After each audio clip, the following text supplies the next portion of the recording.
ಯಾವ ರೀತಿ ಆವತ್ತು ವಚನಕಾರರಿಗೆ ವಿರೋಧವಿತ್ತೋ ಇವತ್ತು ಸೊಸೈಟಿ ಹಂಗೆ ಇದೆ. ಅಷ್ಟು ಸುಲಭ ಅಲ್ಲ. ಪ್ರತಿ ಕ್ಷಣಕ್ಕೂ ಅಗ್ನಿ ಪರೀಕ್ಷೆಗಳು ಬರ್ತದೆ. ಒಬ್ಬ ಒಳ್ಳೇದು ಮಾಡಕ್ ಹೊಂಟ್ರೆ ಸಾಕು, ಅವನ್ ಬೆಳೆ ಹುಚ್ಚುಳಬೇಕ, ಅವಂದೇನೋ ಉದ್ದೇಶ ಐತಿ, ಅವೇನೋ ಮಾಡಕ್ ಹೊಂಟಾನ. ನೀನೇನ್ ಮಾಡಿದೋ ಪುಣ್ಯಾತ್ಮ, ಅವ ಏನೋ ಮಾಡಕತ್ತಾನ, ಮಾಡಕ್ ಬಿಡವ. ಅವಂಗೇನೋ ತಿಳಿದೈತಿ, ಏನೋ ಹೊಳದೈತಿ, ಕಸ್ಕೊಳಕ್ ಹತ್ತಿಲ್ಲಲ್ಲವ. ತನ್ನ ರೊಕ್ಕ ಖರ್ಚು ಮಾಡ್ಕೊಂಡ್ ತಾನ ಬಂದು ತಾನ 4 ಮಾತು ಹೇಳೋದ್ರ ನಿನಗೇನು ಕಡಿತು?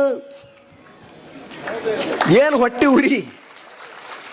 ಬರೀ ಅದೇ, ಯಾವ ಕಡೆ ಹೋಗಿ ಅದೇ. ಸೊ ಅದಕ್ಕೆ ನಾವೇನ್ ಮಾಡ್ತೀವಿ? ಕುವೆಂಪುರವ್ರದ್ದು ಒಂದೇನೋ ಮಾತಿದೆ, ನನಗದು ಬಹಳ ನೆನಪಾಯ್ತದೆ. ಏನು?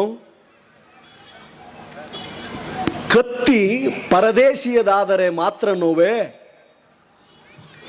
ನಮ್ಮವರೇ ಸರಿಯಾಗಿ ಹೊಸೆದು ಹೆಣೆದು ತಿವಿದರೆ ಅದು ಹೂವೇ.